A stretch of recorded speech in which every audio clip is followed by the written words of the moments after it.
I lived completely isolated for almost a year and never knew. I had worked construction for the better part of my 20s before the accident.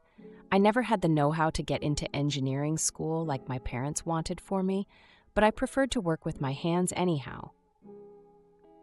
Jobs came and went, contracts ended, but ultimately I always had a site to work or a building to put up.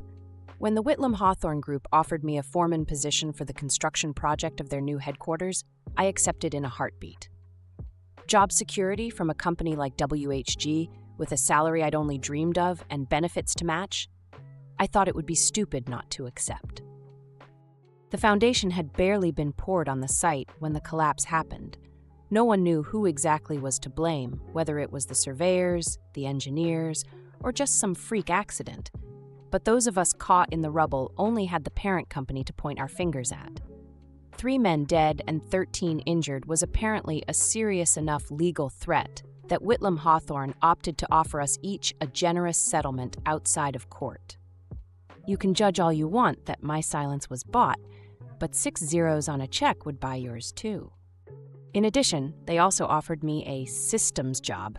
I'd be able to work from home, and even a reduced renter's rate at one of their apartment complexes, in a unit that would accommodate the wheelchair I'd be confined to the rest of my life.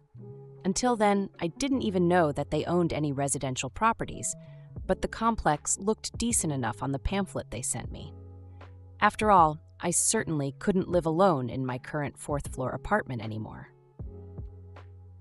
I moved in near the beginning of February last year.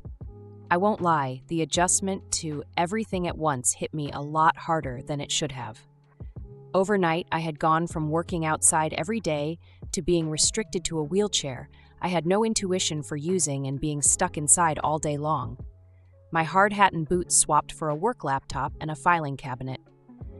The depression caused by my new situation was only worsened when I got settled in. Follow and stay tuned for part 2.